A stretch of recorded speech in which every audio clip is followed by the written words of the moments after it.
Bonjour, bienvenue à tous. Jeudi 19 janvier, les choses ont changé un petit peu dans StreamYard, le logiciel qu'on utilise pour faire de la publication en direct. Je vois une petite bordure, je ne sais pas si j'arrive à supprimer la bordure. Enfin bref, apparemment le décompte de 3 minutes est parti, donc c'est pour ça que c'était un départ un petit peu rapide.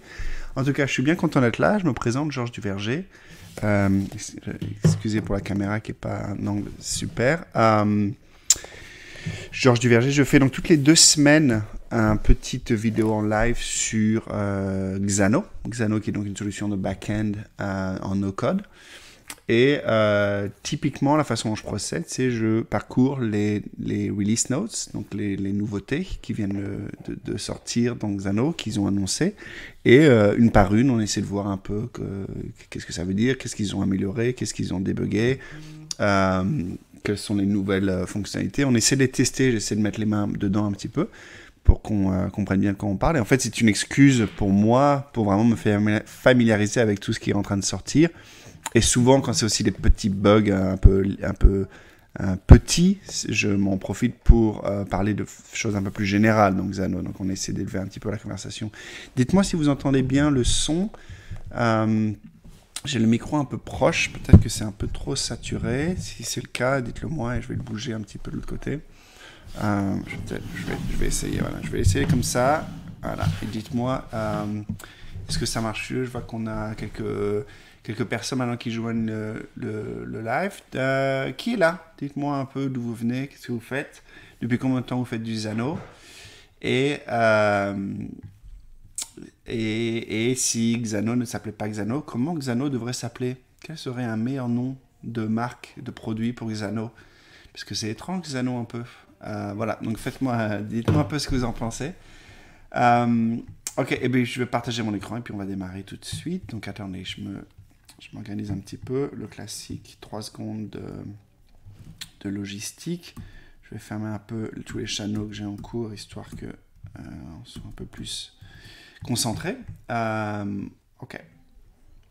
Partager l'écran, présenter. Window, ok. Et voilà, donc encore une fois, pour ceux qui connaissent Poop, pour ceux qui connaissent pas Xano, voilà à quoi ça ressemble. J'imagine que tous les gens qui sont là doivent connaître comme un petit peu Xano depuis le temps. Et donc, comme je disais, moi, toutes les 2 semaines, donc je fais une petite vidéo. J'en fais 2. J'en fais une en français qui s'appelle Comment faire avec Xano. Vous voyez, ça, c'est la playlist. Et là, on passe 1 heure à parler un peu des nouveautés. C'est en français. Et ensuite, je fais généralement une version plus courte, plus synthétique qui s'appelle Xano Release Notes. Oh, il est parti. Attends, pour moi, je ne veux pas la jouer. Où c'est juste vraiment un... Oh, je ne veux pas jouer ça. C'est juste vraiment un raccourci de toutes les nouveautés. Donc voilà, si vous les cherchez, elles sont là. Je vais vous les mettre dans le chat au cas où vous vouliez voir les épisodes précédents. Ça, c'est sur en français. Ok, et donc généralement, je vais donc dans community.xano.com, dans les différentes catégories. On a déjà parlé un peu du nouveau site. La liste des releases. Et là, on s'en est arrêté. Je m'excuse pour le son. Malheureusement, on ne peut pas faire grand-chose. Dites-moi si ça sature un peu trop, si ça devient inaudible. Sinon, donnez-moi quelques minutes que le son s'arrête. Donc là, c'est toutes les nouveautés. On s'est arrêté à 1.47.0. Et alors là, donc il y en a 2 plus récentes, 1.50.0 et 1.50.1. Un gros bond. Vous voyez, on passe de 47 à 50, c'est parce que celle-là, c'est une major release. C'est vraiment beaucoup de changements, donc ça va être une journée intéressante pour en discuter. Allez, je pars direct dedans. Qu'est-ce qu'il y a de nouveau? Plein de choses, particulièrement l'éditeur d'API avec le Function Stack a beaucoup évolué. Ils appellent ça Function Stack V2, deuxième version. Et donc concrètement, il y a... Comment présenter ça de manière plus facile? Donc, il y a une nouvelle manière d'éditer et de publier son workflow. Donc, c'est toutes les fonctions. Il y a de la collaboration en équipe. Donc, vous pouvez maintenant être plusieurs dans votre function stack à faire des changements et à vous voir et à communiquer entre vous.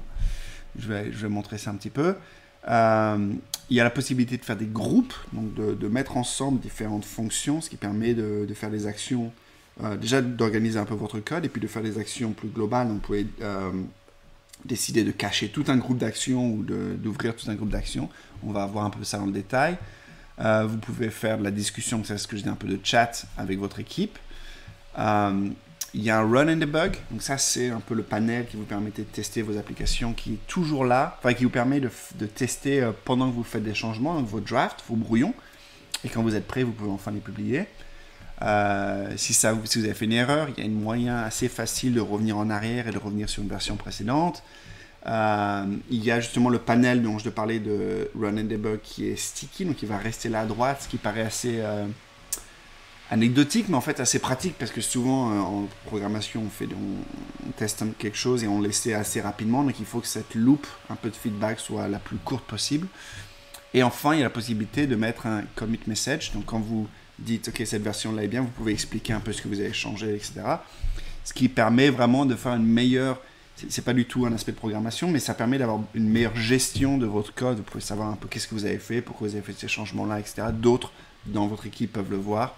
Donc ça ajoute vraiment, en fait avec cette version là, on fait vraiment un pas en avant vers des pratiques de développement que l'on connaît en tant qu'ingénieur informaticien, mais qui dans nos codes sont assez, on réinvente, enfin on les réinvente pas, mais on les réapplique. Il faut qu'on les ressuscite dans les outils no code, parce que pour simplifier dans nos codes, on avait vraiment enlevé toute cette notion de Product Development Cycle. Donc toutes les bonnes pratiques qu'on a en software, donc de commit, de rollback, de collaboration, de sécurité dans certains cas. Donc tout ça maintenant, ça se réintroduit doucement, et c'est donc ce que fait Xano avec cette version-là. Ok, donc c'est parti. Regardons un petit peu qu'est-ce que ça veut dire. Je vais me connecter à mon Xano. Donc voilà, j'ai une workspace ici. Ce que je vais faire, je vais la redémarrer un peu de zéro parce qu'on travaille un peu sur la même workspace depuis un petit moment.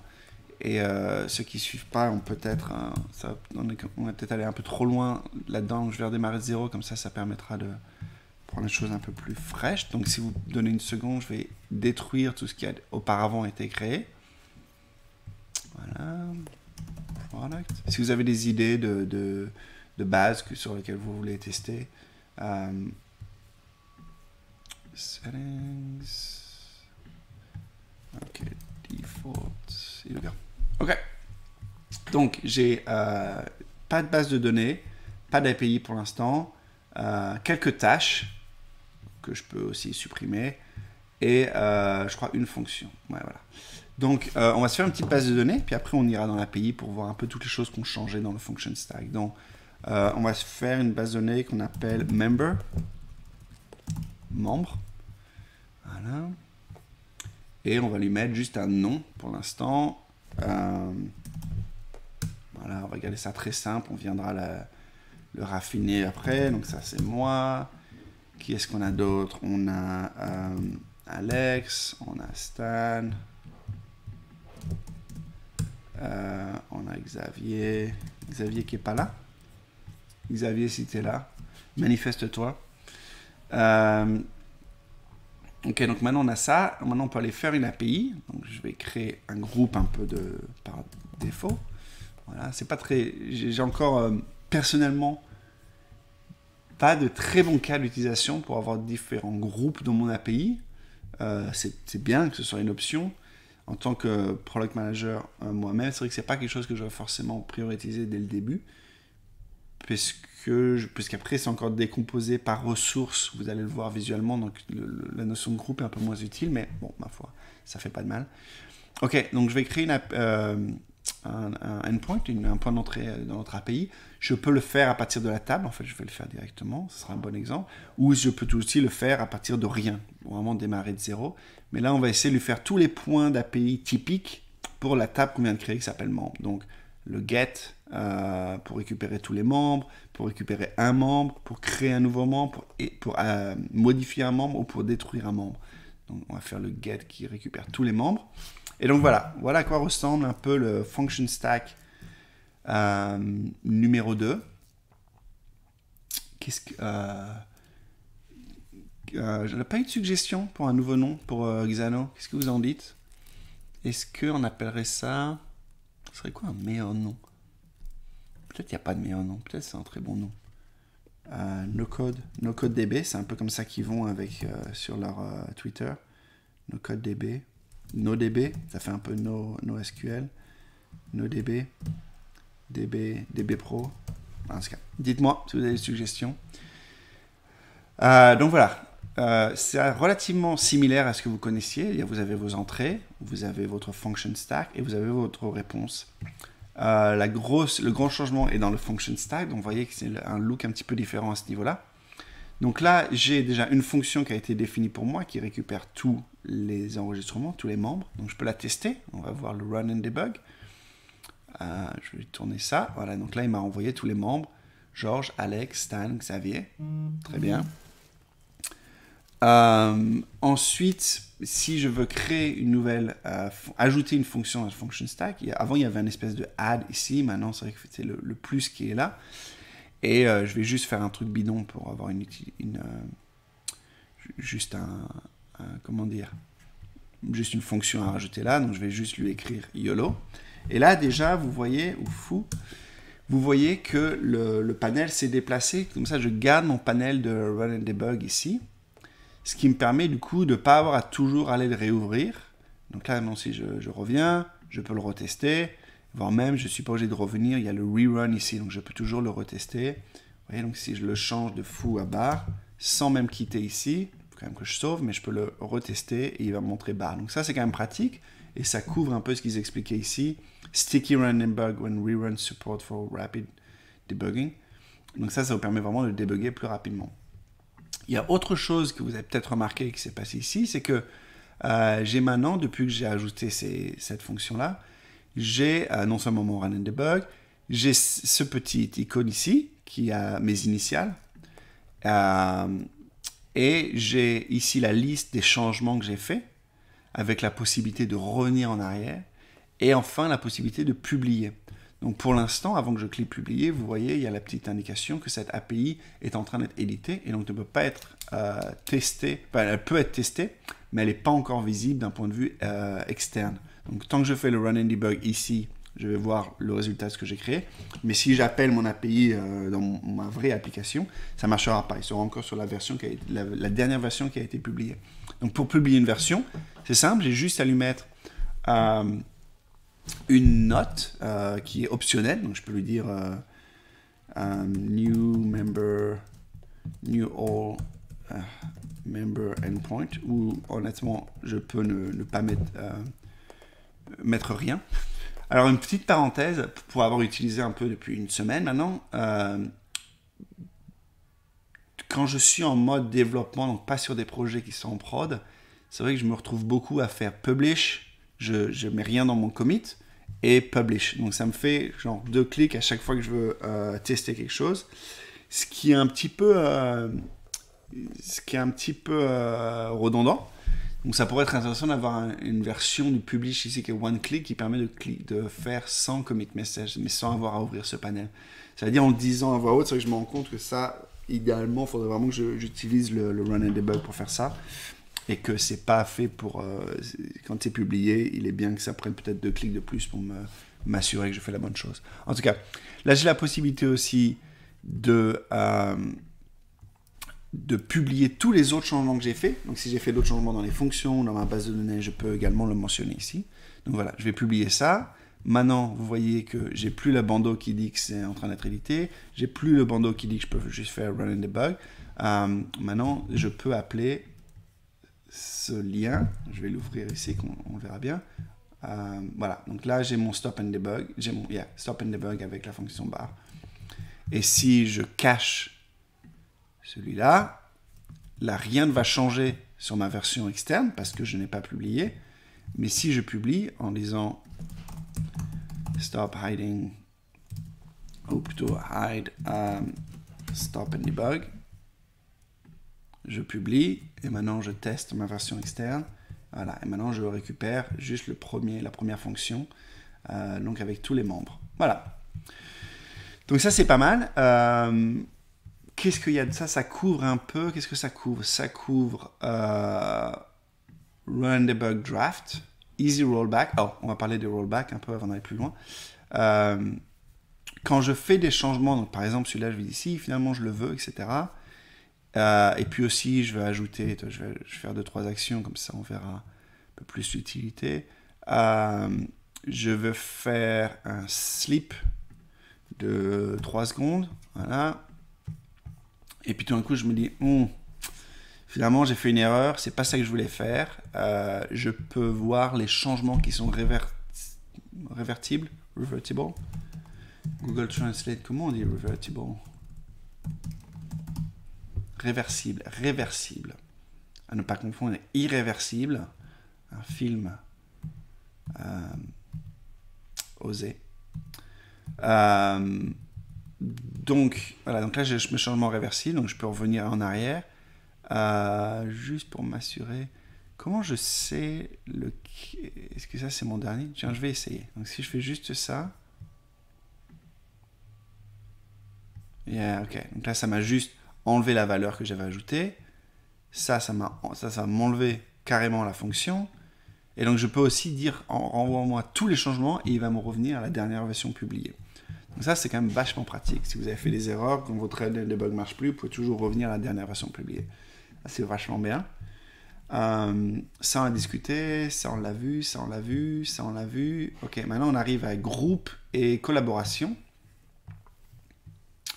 Donc dans groupe et collaboration, donc les groupes c'est sympa, je vais vous montrer un petit peu.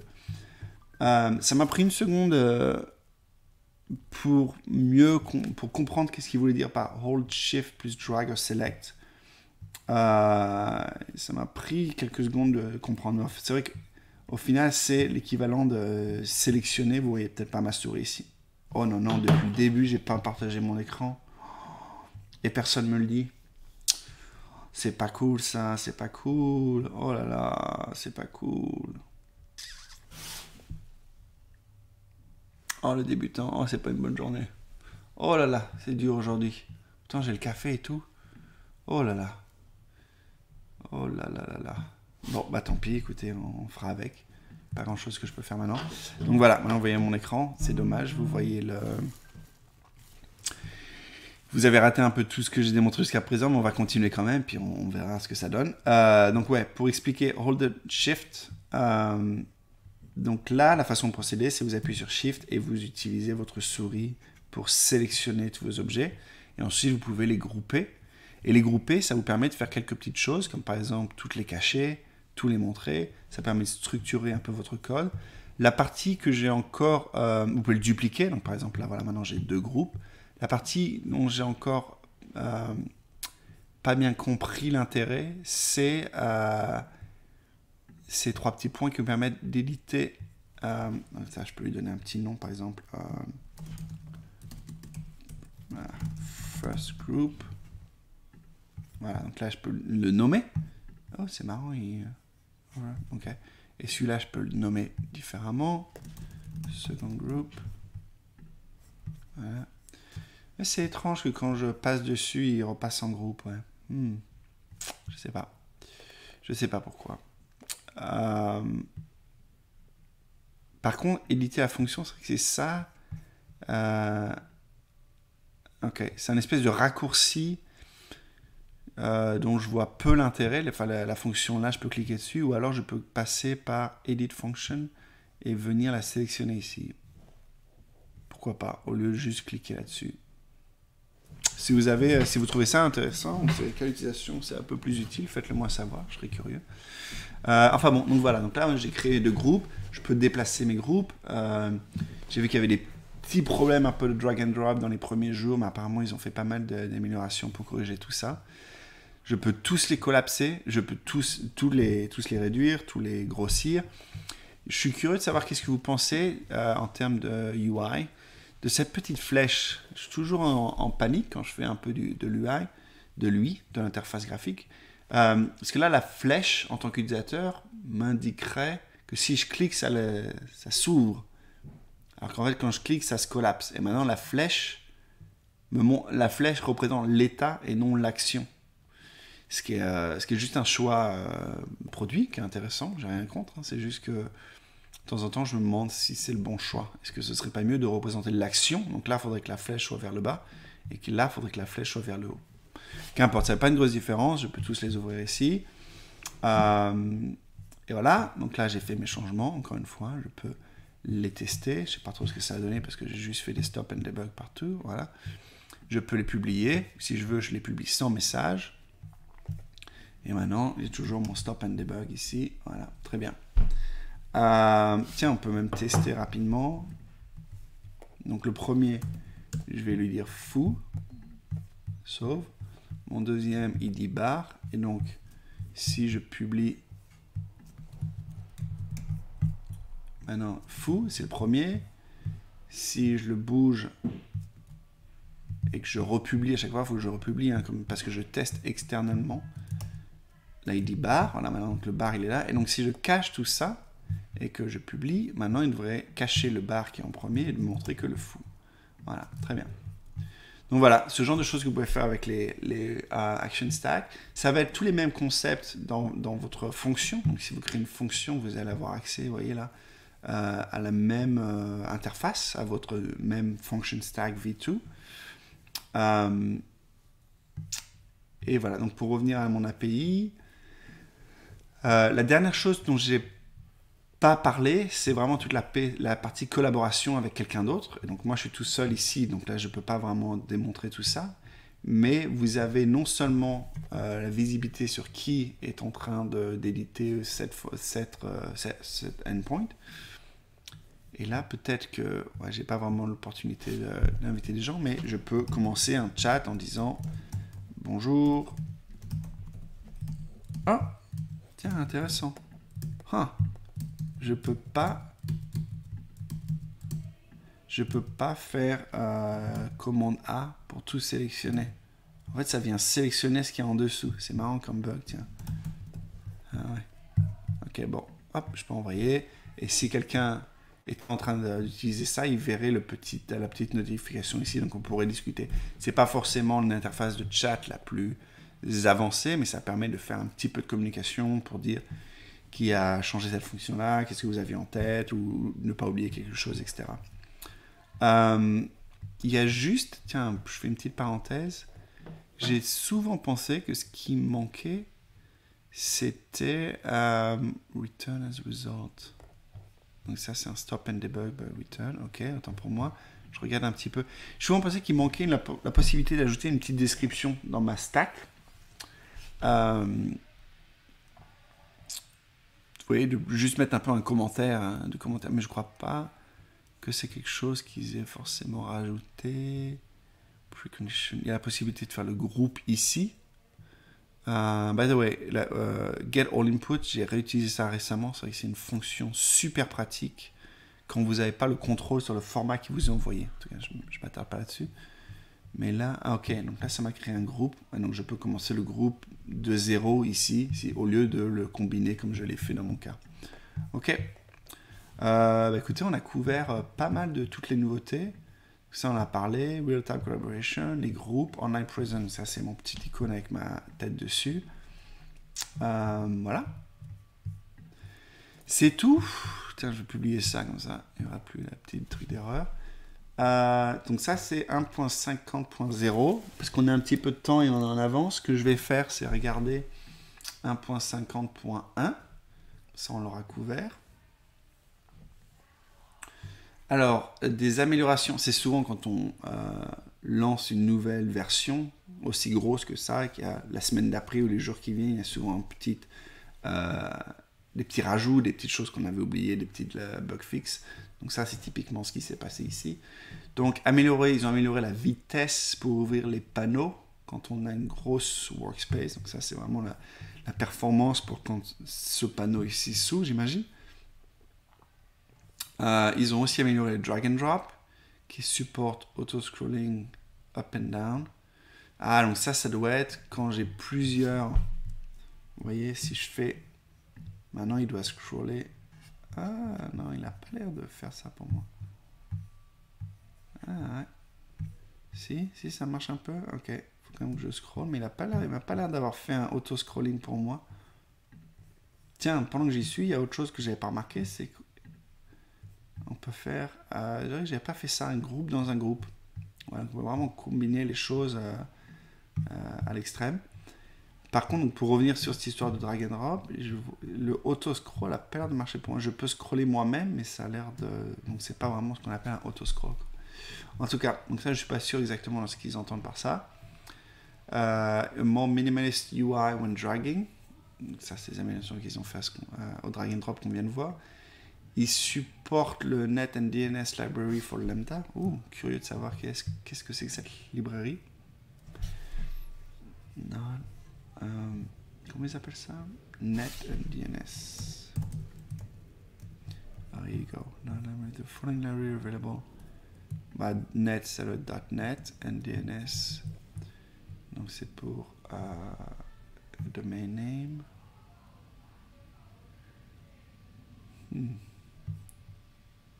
Permet de faire des DNS lookup, resolve, un nom de domaine. Ok, super, c'est intéressant que ce soit supporté ça. Et le .NET, c'est vrai que ça me... Oh non, c'est Network, sorry, je sais pas pourquoi je pensais à .NET. Asynchronous Network API for creating stream-based TCP or ECP EPC server. Stream-based, est-ce que ça veut dire que je peux faire un peu de real-time avec ça? Intéressant, il faudrait que j'explore ça un peu plus. Qu'est-ce qu'on a ici? Bug fix. There was a validation discrepancy in the clone tab workflow. That was more strict than the create. There was a validation discrepancy in the clone table workflow. That was more strict than the create table workflow.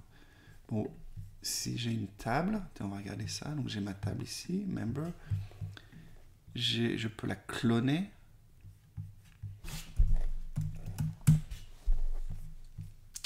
Et là, apparemment, auparavant, il y avait plus de validation quand je faisais ça que quand je crée une nouvelle table. Bon.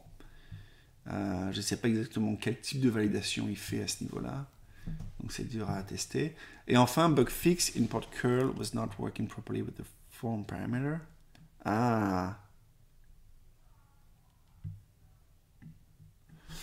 Qu'est-ce que c'est le... Oh, ok.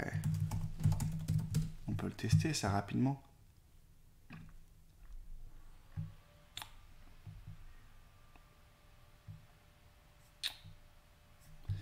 Donc ça, c'est dans Xano, quand vous avez une API, vous avez... c'est intéressant, il me montre que je suis encore en mode draft ici. Donc j'ai la possibilité, si je veux...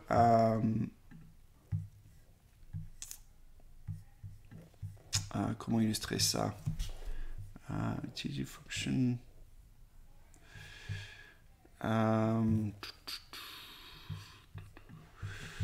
je vais le montrer ici. Donc là, par exemple, je veux du... excusez-moi, ça me prend une seconde. Je vais le montrer ici. Donc, je vais faire un appel à une API externe, voilà, External API Route. Et là, j'ai la possibilité d'importer, au tout à la main, j'ai la possibilité d'importer... petit problème de réseau. J'espère que ça va se résoudre rapidement. J'ai la possibilité d'importer ma commande directement. Donc là, typiquement, si j'ai une commande assez standard comme ça, voilà, je peux lui donner la commande et il va l'importer pour moi. Donc là, tout est rempli avec toutes les bonnes validations et le bon contenu. Mais apparemment, ce qu'ils disent ici, c'est qu'avec le paramètre form, ça ne marche pas. Donc, est-ce que je pourrais trouver un exemple d'une fonction curl avec le form? Ça, peut-être je peux tester avec celui-là. Est-ce que ça marche? Voilà. Est-ce qu'il me l'a détruit ou pas? Tiens, je vais le refaire pour m'assurer que ça marche bien. External API, import curl. Ouais, non, il m'a bien créé mon objet avec mes valeurs, etc. Donc ça a bien marché. Curl form parameter. Je suis pas exactement sûr. Bah si, c'est ça en fait. The line, c'est le F majuscule que je viens de tester, qui peut aussi, qui est un équivalent, qui est un équivalent de faire ça en fait. Form. Donc tiens, je vais détruire tout ça, on va recommencer de 0. API, external, import curl. Maintenant, je vais mettre cela. Et donc, j'ai key 1, value 1, key 2, value 2, photo, key 1, value 1, key 2, value 2. Ok, bah ouais, ça a l'air de bien marcher du coup. Voilà, donc ça, c'est effectivement un bug qui est donc dur à résoudre. Custom header, we're preventing cause request on the API. Custom header, we're preventing. Donc, cause, c'est quand vous appelez, donc à partir, si vous êtes sur un nom de domaine et vous appelez un autre domaine, il va souvent créer cause issue, qui est en fait à juste titre, qui est pour s'assurer qu'il n'y a pas de communication malicieuse entre deux domaines. Et donc ça se configure en mettant sur votre serveur, vous pouvez lui dire d'accepter ce genre de choses, ce qui est le cas de Xano, parce que comme ça vous pouvez appeler Xano directement de votre front-end. Et apparemment ça ne marchait pas quand on mettait des en-têtes un peu custom, donc maintenant ça marche. Très bien, bah écoute, ça couvre 1.50.1. C'est assez cool, c'est assez cool. On a un peu, on a regardé ça court, on est un peu en avance. Je vais regarder rapidement. Je crois qu'il y avait peut-être une ou deux questions avant que je termine sur le channel Xano de No Code France. Je vais juste regarder. Parce qu'il y a pas mal de questions, mais auxquelles les gens ont déjà répondu. Donc je voulais juste m'assurer qu'il n'y ait pas de questions. S'il y avait des questions où les gens n'ont pas répondu.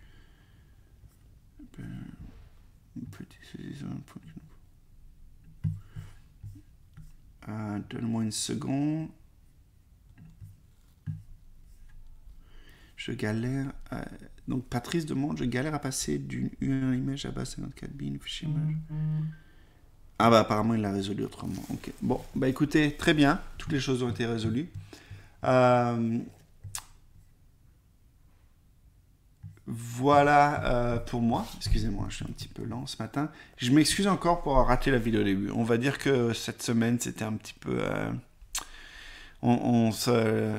les dieux du live stream se sont pas entendus. Ça n'a pas bien donné. Je me rattraperai dans 2 semaines. Et puis, entre-temps, si vous avez des idées de contenu, Release Notes, ça m'aide beaucoup à moi. Donc, c'est quelque chose que je suis... d'un point de vue un peu plus égocentrique qui m'intéresse parce que ça me permet vraiment de mettre à jour. Par exemple, là, j'ai pu explorer beaucoup des nouveautés qui ont été faites. Mais si vous avez d'autres contenus plus intéressants qui vous intéressent avec Xano, faites-le moi savoir, ça me ferait plaisir d'essayer.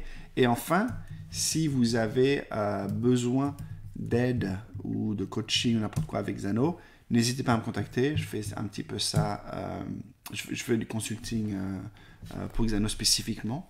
Donc, je serais ravi d'en discuter. Vous pouvez faire un petit discovery call de 15 minutes pour qu'on parle un peu de vos besoins et qu'on voit si je puisse vous aider. Et voilà, merci à tous. Et puis, bonne fin de journée. Salut. Tiens, est-ce qu'on a un truc... on n'a plus de vidéo d'au revoir. Bon, bah tant pis, je vous dis au revoir alors.